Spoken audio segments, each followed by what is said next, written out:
l'horloge au fond de la salle indique 46, et donc je pense que nous allons pouvoir reprendre la session de la matinée. Et nous aurons donc pour cette deuxième partie deux communications.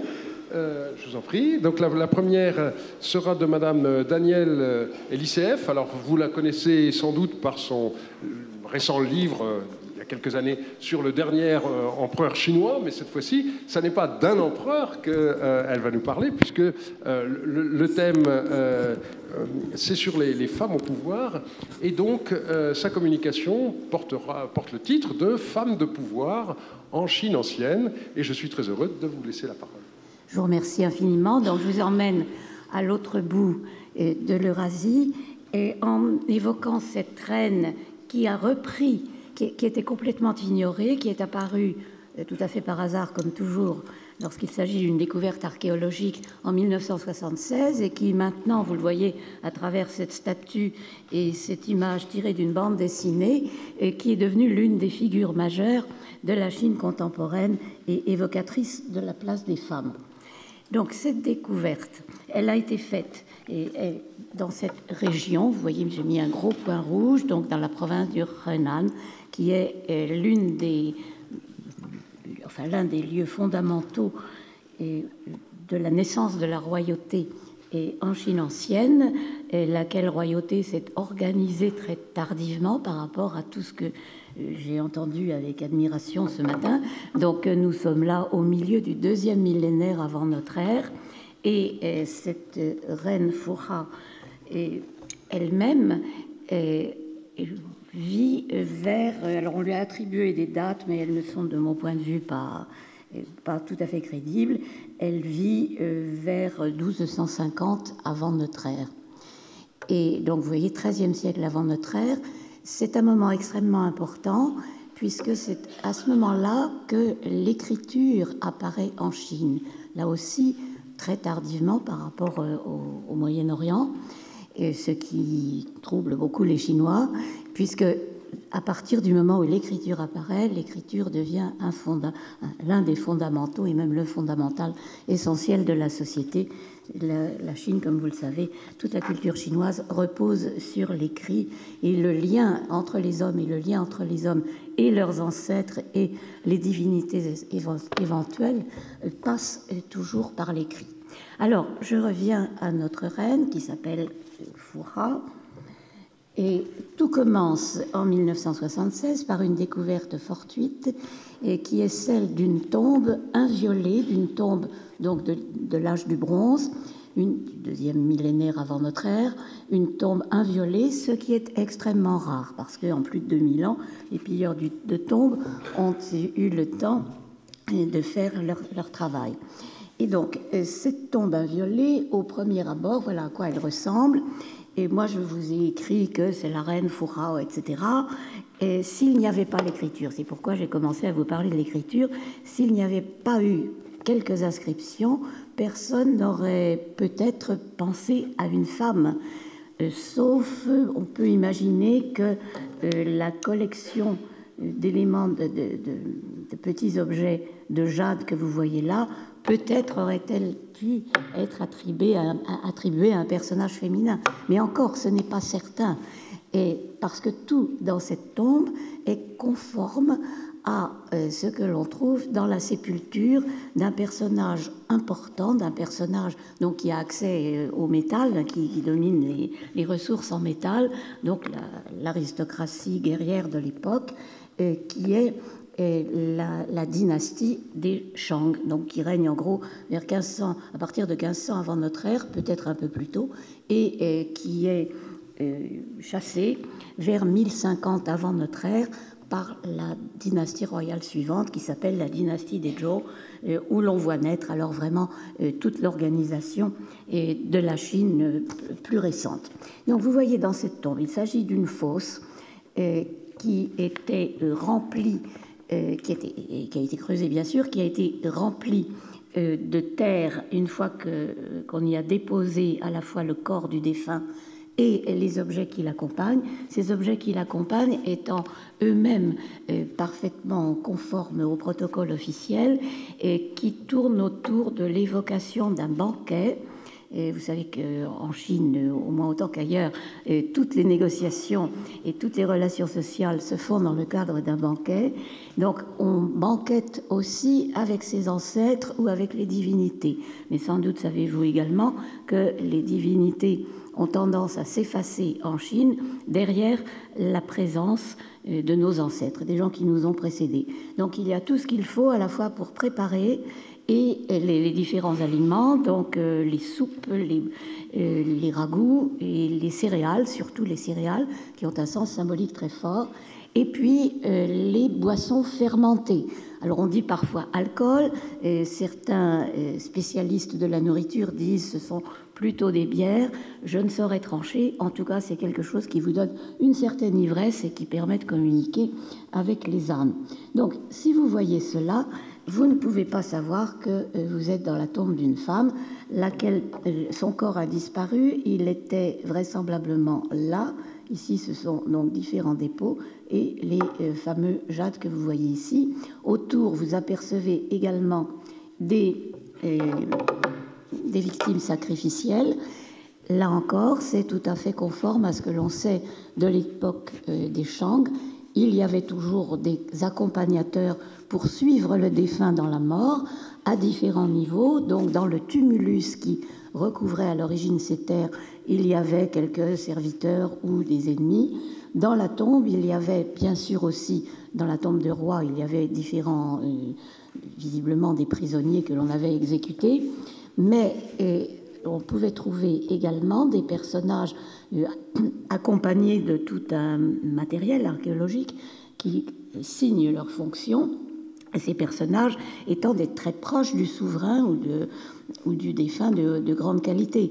Donc ça pouvait être des amis, sa famille, son épouse ou ses épouses secondaires, et dans le cadre du roi, des ministres. Et d'ailleurs, Sima Qian, donc le premier grand historien chinois qui écrit au IIe siècle avant notre ère, disent que c'est cette pratique funéraire qui a signé la perdition des rois Shang, parce qu'à force d'enterrer les ministres et les gens qui savaient gérer le pays avec le roi qui venait de mourir, on se retrouvait quand même dans des situations compliquées. Donc, Fu Hao, elle a tout cela, et elle a autour d'elle, alors j'ai noté le nombre exact, elle a 16 victimes, dont 2 enfants, dont les téléfilms chinois, qui sont extrêmement nombreux, qui lui sont consacrés aujourd'hui, disent que ce sont ses enfants. En fait, personne n'en sait rien. Il y a 2 enfants, et puis 16, c'est ça, en tout 16 squelettes humains, donc 2 enfants plus 14 adultes, il y en a 3 ou 4 à l'extérieur du tumulus, enfin c'était dans le tumulus, donc à l'extérieur de la tombe, les autres à l'intérieur de la tombe, ainsi que sous son corps, il y avait, comme toujours aussi à cette époque et dans les belles tombes, il y avait un chien qui avait un rôle psychopompe, c'est le chien, créature entre la nature et culture, qui emmène l'âme dans les dédales de l'au-delà. Alors, comment sait-on que c'est une femme?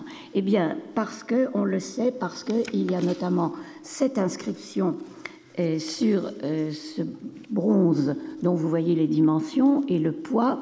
Celui-ci est relativement petit. Il y a aussi un autre, il y en a d'autres, dont un très gros qui mesure plus d'1 mètre de haut et qui pèse 800 kilos.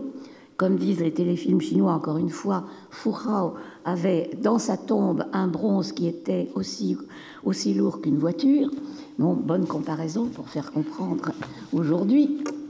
Et donc, à l'intérieur de ces bronzes, il commence à y avoir à cette époque, donc ça c'est très intéressant, on la voit surgir en même temps que l'origine de l'écriture, on voit surgir son inscription, sa titulature funéraire, qui est classique en Chine jusqu'à la fin de l'Empire. Vous avez différents noms de votre vivant, et quand vous mourrez, on vous donne après un nom d'ancêtre, un nom de défunt. Et l'intérêt, alors, si il n'y avait eu que cette inscription toute seule, Là encore, on n'aurait pas pu savoir qu'il s'agissait d'une femme. Ce qui a permis de le savoir, c'est que ce titre funéraire apparaît, et puis son nom de Furao, que vous avez vu un peu plus haut, il apparaît plus de 300 fois dans des inscriptions oraculaires, c'est-à-dire, enfin, certains ici ont dû suivre les quantités de cours de Han Chung ou bien les cours d'Olivier Venture à l'école pratique des hautes études sur les inscriptions oraculaires. Donc, vous savez que ce sont des inscriptions que l'on traçait sur des omoplates de grands animaux ou bien sur des carapaces de tortues, après avoir touché l'os avec un tison incandescent, ce qui provoque des craquelures. Et ces craquelures étaient supposées être les réponses des ancêtres aux questions qu'on leur posait. Les questions étant du genre « ai-je raison d'aller combattre mes ennemis à tel moment ?» ou « puis-je aller à la chasse pour en avoir tel ou tel résultat ?» ou « ma femme est enceinte, l'enfant à naître est-il un garçon ?» Donc l'ancêtre répond généralement par oui ou par non. Parfois il ne répond pas et on voit les inscriptions qui s'allongent pour faire une scène à l'ancêtre en disant « pourquoi tu ne réponds pas ?» Et donc c'est parce qu'on a trouvé ce titre et la mention de Furao dans des inscriptions oraculaires que l'on sait que c'est une femme, puisque ces inscriptions posent des questions très simples du type Furao, la femme du roi, qui est générale, peut-elle aller combattre les barbares, puisque c'était son rôle principal. Et donc l'oracle répondait oui ou non, mais apparemment il a souvent répondu oui. Et donc ce qui est mirobolant et même vertigineux, c'est que ce titre apparaît, comme vous le voyez ici, 330 fois dans les inscriptions oraculaires, mentionnant son caractère de femme, son caractère de mère, donc ça veut dire qu'elle avait des enfants, et son caractère d'épouse d'un roi très célèbre qui est le roi Wu Ying, qui a régné très officiellement, d'après les spécialistes du compute calendérique, de 1324 à 1266 avant notre ère. Mais après, ce qui est très perturbant, c'est qu'elle n'apparaît plus jamais dans aucun texte. Il y a un grand décalage, si vous voulez. Là, on est en gros vers 1200 avant notre ère. Les premiers textes, l'écriture devient un support de pensée et de traduction de la pensée à l'époque de Confucius, c'est-à-dire vers 500 avant notre ère. Et les textes historiques commencent un peu plus tard, et les histoires dynastiques, la première, c'est celle qui est rédigée par Sematienne au milieu du IIe siècle avant notre ère. Donc, voyez, nous sommes tout à fait au début, et cette personne disparaît en somme parce que pendant plusieurs siècles, l'écriture est confinée au mode religieux, au mode qui permet, au mode de communication, qui permet de mettre les vivants en communication avec leurs ancêtres qui sont supposés les guider dans les ennuis de la vie. Alors, ce que l'on sait à travers ces inscriptions, c'est que Furao donc a mené de grands combats, généralement contre ceux qui étaient considérés comme des barbares, donc tous ceux qui menaçaient l'institution et le territoire des Shang, des rois Shang. Donc, et elle était terrible, et visiblement, elle a gagné beaucoup de batailles. De ce fait, elle était très honorée, puisque c'est sur elle, on a l'impression que c'est sur elle que reposait la sécurité de la société des Shang. Malgré cela, il faut quand même reconnaître, alors je reviens juste un instant pour vous rappeler où est sa tombe, cette tombe très jolie, pas très grande, hein, elle fait quelque chose comme 3 mètres sur 3, et c'est pas du tout les grandes tombes des rois Shang qui sont énormes, avec des escaliers qui permettent d'y accéder, avec des rampes sur lesquelles on faisait glisser le sarcophage, etc. Là, c'est une petite tombe toute simple, cubique, et qui est très riche extrêmement riche, qui est de ce fait visiblement une tombe royale, mais qui est relativement modeste et qui, alors ça c'est très important de mon point de vue pour le statut des femmes, alors même que Forao a visiblement un rôle militaire extrêmement important, elle n'est pas enterrée là où sont les rois, elle n'est pas enterrée dans la zone où l'on place les tombes importantes, c'est-à-dire un peu à l'écart de la vie agraire, au pied des collines, dans des lieux de repos, des lieux très calmes. Elle est dans la plaine, si j'ose dire, au milieu de tout le monde, et dans un espace qui n'est pas manifesté d'une façon ou d'une autre comme un espace de cimetière et de recueillement.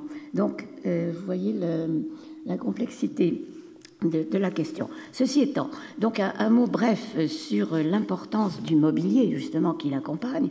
Donc, elle a 468 bronzes qui sont donc ces récipients qui servent pour le banquet cérémonial avec lequel on va pouvoir communiquer avec elle. Elle a 130 armes. Donc, alors je vous passe la définition des différentes armes, mais 130 armes, ce qui est beaucoup. Ceci étant, le fait même qu'il y ait des armes n'est pas étonnant, puisque même à des époques beaucoup plus récentes, aux environs de notre ère, on plaçait encore des armes dans des tombes féminines qui sont à ce moment-là, dont le caractère féminin est attesté par des inscriptions. L'arme dans la Chine ancienne, c'est le symbole d'un statut, quand on est dans le cadre d'une cérémonie religieuse. Donc une femme ou la femme d'un gouverneur, elle peut parfaitement avoir des armes dans sa tombe. Ça ne veut pas dire du tout qu'elle s'en soit servie, mais elle visiblement s'en est servie. Et puis elle a quelques miroirs, des cloches, c'est important. Là aussi, l'interprétation est difficile parce que si l'on nous dit à nous, la personne a 23 cloches dans sa tombe, on dit « Ah, c'est quelqu'un qui pratiquait des rituels ». Non, on n'en est pas sûr du tout. Vous savez que l'origine de la cloche, en tout cas, ce que l'on en comprend en Chine ancienne, c'est une utilisation militaire. La cloche, elle sert avec le tambour, enfin militaire et civile. Civile, elle sert à dire le début du jour ou le début de la nuit, enfin quand on doit ouvrir ou fermer les murailles des villes. Et puis elle est surtout la cloche est extrêmement importante sur le champ de bataille. C'est elle qui permet de transmettre des ordres. Donc elle a des cloches, ça ne veut pas dire qu'elle fait une belle musique pour parler avec les divinités. De mon point de vue, ça dirait plutôt qu'elle a commandé d'immenses armées, comme ont l'air de le suggérer les inscriptions. Et puis, elle avait, alors ça c'est intéressant, elle avait des épingles à cheveux. Alors là, on aurait pu, effectivement, même sans inscription, se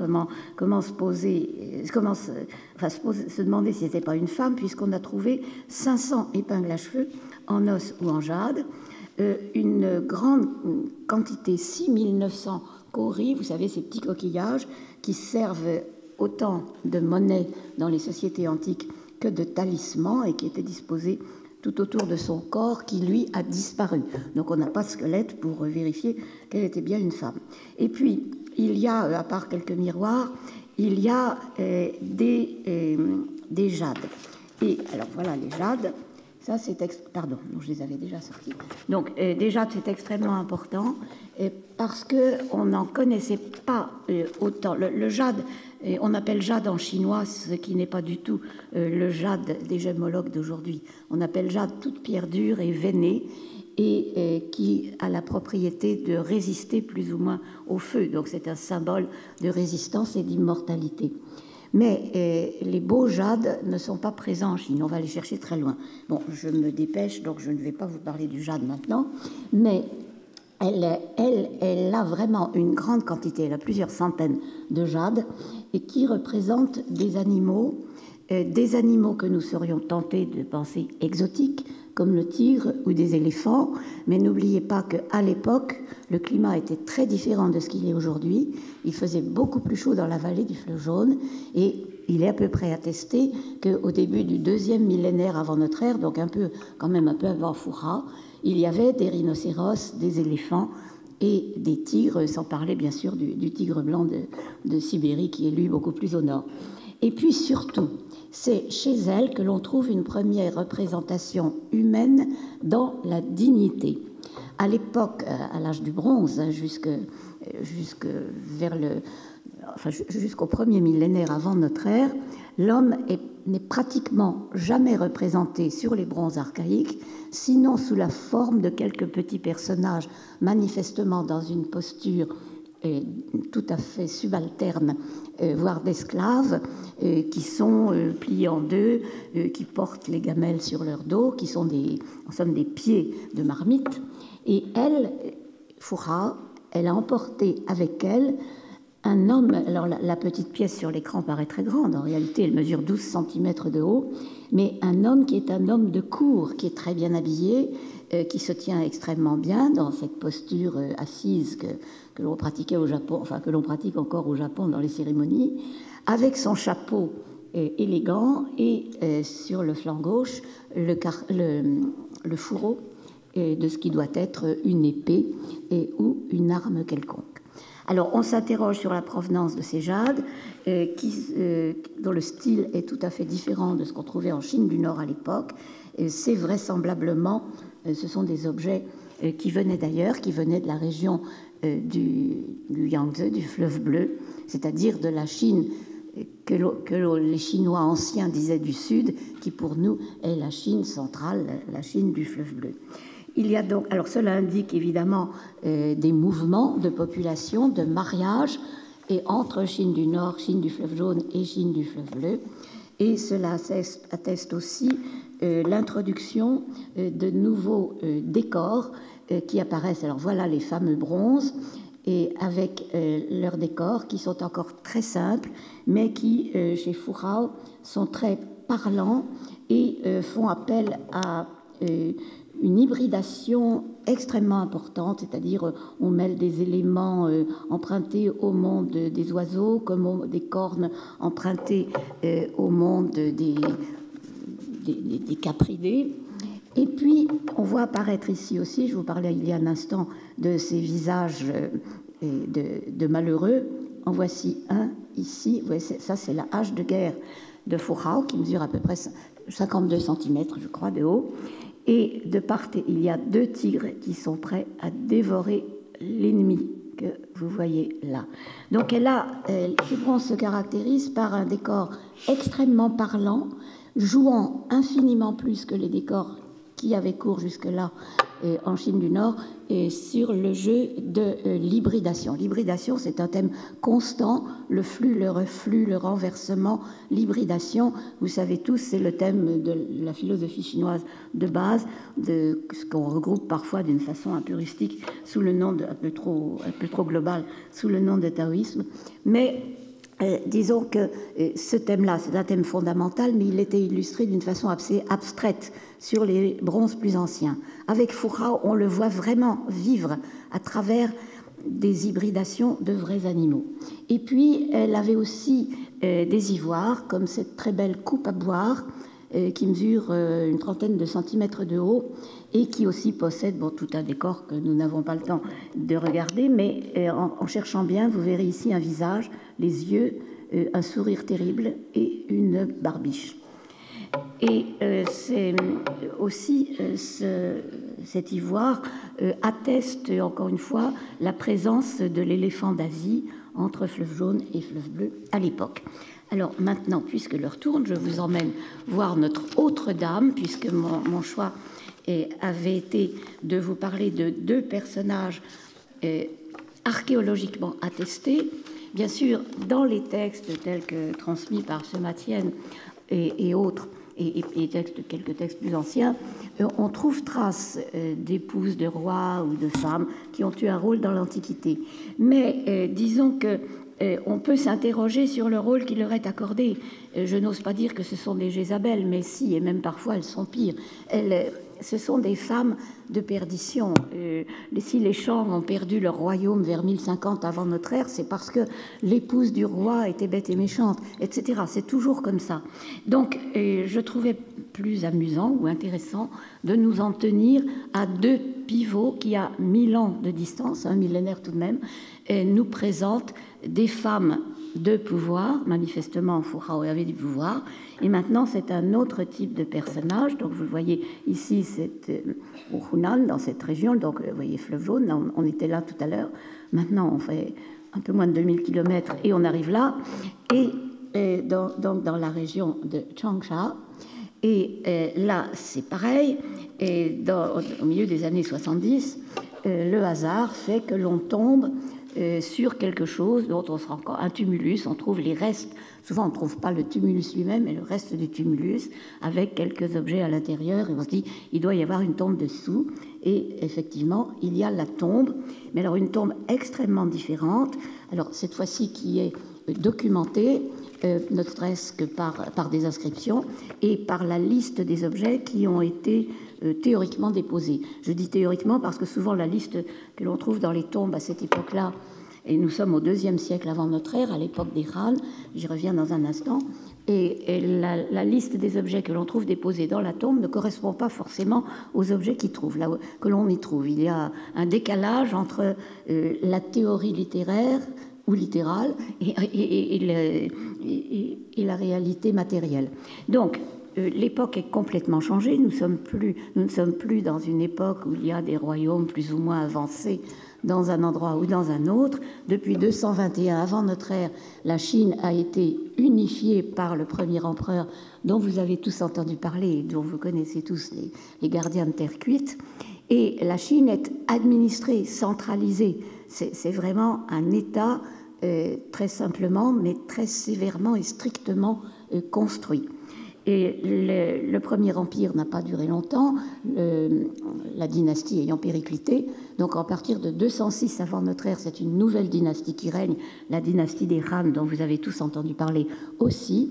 Et ici, nous sommes dans un site où ont été retrouvées finalement 3 tombes. La tombe de la dame, dont je vous parle dans un instant, et puis celle de son mari, qui était le gouverneur de la région, représentant donc l'empereur des Han, qui lui régnait dans la capitale, était dans la vallée du fleuve jaune, et la tombe de leur fils, qui a succédé à son père comme gouverneur, mais qui malheureusement est mort la même année que sa mère.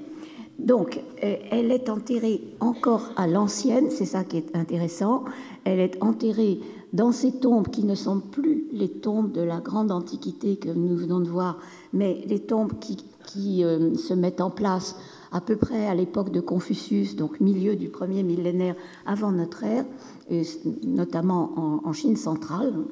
Ce sont des tombes de bois qui sont des espèces d'isbas à l'intérieur desquelles se trouvent des cloisons ou des compartiments, et tout est très bien, très serré et très bien fermé, hermétiquement fermé, ce qui fait que la conservation est excellente. Et c'est ainsi qu'on a pu trouver à l'intérieur de ces 3 cercueils emboîtés les uns dans les autres 7 personnes parfaitement momifiées, ce qui est rare en Chine. Il y a eu quelques tentatives de momification à son époque, justement.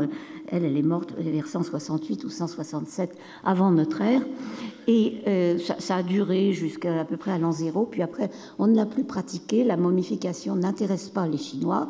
Ils considèrent qu'il faut traiter avec infiniment de respect et beaucoup de soins, et en donnant des éléments pour survivre. Il faut traiter ainsi le corps, mais il est évident que ce corps ne va pas rester là, et que le défunt, avec ou sans son corps, peu importe, mais il va se dissocier, les éléments de son corps vont partir vers la terre, les éléments spirituels vont aller vers le ciel, et c'est là qu'il deviendra un ancêtre. Et si on lui donne des objets d'accompagnement et de la nourriture, comme on va le voir avec cette dame, la dame de Mao Hangtui, c'est pour lui permettre de passer les quelques mois pendant lesquels il est en train de se transformer en ancêtre. Mais alors, elle, compte tenu... J'ai fait un montage absolument horrible, mais ça vous permet de comprendre, enfin, voir une femme de l'Antiquité chinoise et qui est décédé vers 50 ans des suites de son trop grand amour, je crois, de la bonne chère.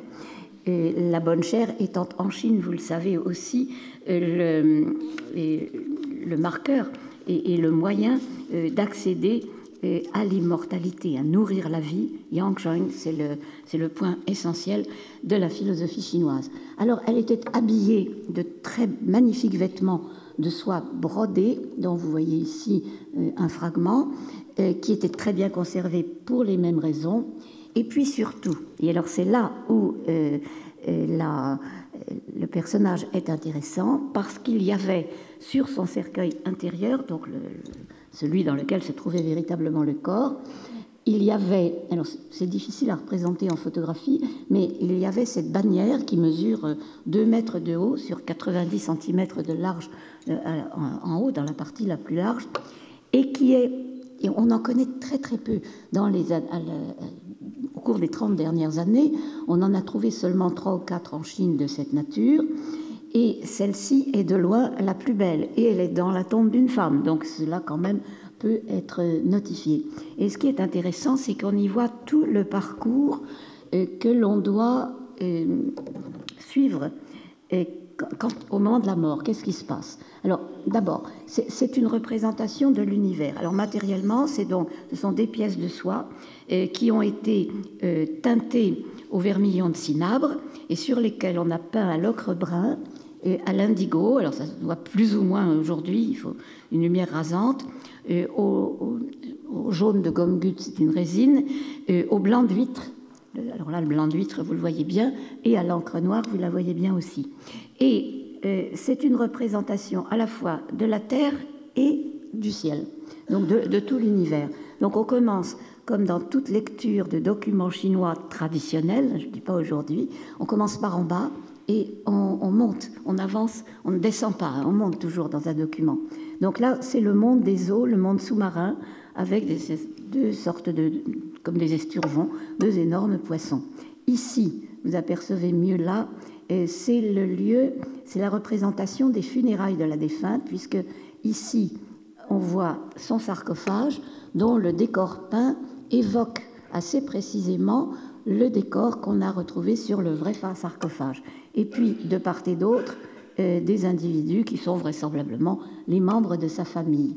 Au-dessus, une immense pièce de jade qui est les pièces de jade, les triangles de jade servaient dans les cérémonies anciennes à faire venir les esprits. C'est une musique, Confucius en parle beaucoup, c'est la musique divine, si on veut, qui fait le lien entre les gens de la terre et ceux qui sont au-dessus. Et puis vous avez des sortes de soieries qui vous emmènent ailleurs, ainsi que 2 dragons, donc un dragon rouge qui est un dragon masculin, et puis un dragon blanc, le blanc c'est la couleur des femmes, qui est le dragon féminin. Et ce dragon yin et le dragon yang, donc féminin-masculin, se retrouvent au cœur d'un disque, qui est un disque de jade, enfin évoquant sans doute ce qu'on trouve dans les tombes, c'est-à-dire les disques de jade percés d'un trou central qui représente le ciel. Ça, c'est documenté à travers toute l'histoire chinoise. Donc, et voilà, on monte ainsi. Et là, qui retrouve-t-on? Eh bien, on retrouve la défunte, la voilà, sur une espèce de plateau que tiennent des créatures fabuleuses, ressemblant plus ou moins à des tigres, et elle avance avec 3 suivantes, et devant elle viennent 2 personnages visiblement subalternes qui lui présentent quelque chose sur un plateau. Et donc, rassurez-vous, je vais bientôt finir. Et là, elle arrive. Elle va arriver, elle va pouvoir monter, ou alors c'est là où se passe le mystère et où il n'y a pas d'explication. Est-ce qu'elle monte elle-même ou est-ce que c'est son âme qui monte? Elle va monter vers le ciel qui est soutenu par une créature étrange qui est un mi-oiseau, mi-chauve-souris. Et là, elle va retrouver alors la cloche qui ici a un sens qui évoque la musique céleste, évidemment, la musique spirituelle. Elle retrouve toujours des dragons, l'oiseau noir qui est dans le soleil, le crapaud et le lapin broyant la drogue d'immortalité dans la lune. C'est la lune qui est normalement le séjour des femmes. Et puis ici, le guerrier noir, qui est dans la mythologie chinoise ancienne, et représente la protection contre toutes les mauvaises influences, les vents terribles qui viennent de Sibérie, etc., lui aussi entouré d'un dragon. Alors ce document est absolument unique et il est donc présenté dans la tombe d'une femme. Alors je suis déjà trop tard, donc je passe très vite. Je voulais rappeler que, et je vous ai parlé il y a un instant de nourrir la vie, elle part avec toute une série de plats, non seulement un service de table en laque, en bois laqué comme celui-ci, mais elle a des boîtes toujours en bois laqué dans lesquelles sont préparées toutes sortes de mets qu'elle va pouvoir consommer. Et pour juste terminer et quitter le monde de l'archéologie, je vous ramène quand même vers les textes qui parlent des femmes. Les premiers textes, on n'a que 2 textes anciens, anciens, un peu plus de 2000 ans, qui parlent des femmes. Donc l'un, comme je vous le voyais, qui est rédigé vers 18 avant notre ère, donc juste au tournant de notre ère, qui est écrit par le rédacteur. C'est un spécialiste des biographies. Alors il fait des biographies de toutes sortes de personnages, des vivants, des morts et des divinités. Et là, il a eu l'idée d'écrire des biographies féminines qui sont finalement tout à fait positives. Enfin, il donne une assez bonne idée des femmes. Et puis, il leur donne notamment cette qualité extraordinaire qui est que, heureusement que les femmes sont là, ce sont elles qui ramènent les hommes à la raison. Alors, quand on lit ça, on est très content, mais après vient la conclusion. Oui, mais tout de même, il ne faudrait pas que les femmes se mêlent de ce qui est trop au-delà de la maison. Donc, premier bémol. Et le deuxième, il vient un peu plus tard, donc dans la seconde moitié du 1er siècle de notre ère, donc à l'époque des reines postérieures. Et c'est un texte, donc le Nutier, sur les instructions données aux femmes, et écrite par Pan Zhao, qui est une personne très intéressante. C'est elle-même une femme qui appartient à une famille d'historiens, d'astrologues, astronomes. Enfin, tout était un peu lié dans la science très ancienne. Elle est une femme, elle écrit, elle est chargée de surveiller les astres, de donner la succession des déplacements des planètes pour dire quand on va pouvoir commencer. Enfin, elle travaille avec le bureau de l'astronomie, si vous voulez. Et puis, elle est censée tenir, comme le faisait son père et tous ses ancêtres, les chroniques de la cour, donc à l'époque de la dynastie des Han. Et donc, c'est une personne extrêmement savante, extrêmement distinguée. Et voilà que tout à coup, ayant marié ses filles, elle se rend compte que ces pauvres filles ont beaucoup d'ennuis. Donc elle leur donne des conseils qui sont des conseils pour nous absolument insupportables. Et elle leur ordonne la soumission aux hommes parce que, dit-elle, c'est la seule solution pour que leur vie ne devienne pas un enfer. Donc vous voyez comment, depuis Fourra, 1000 ans après ou 1100 ans après, la condition des femmes ne semble pas s'être tellement améliorée. Je vous remercie.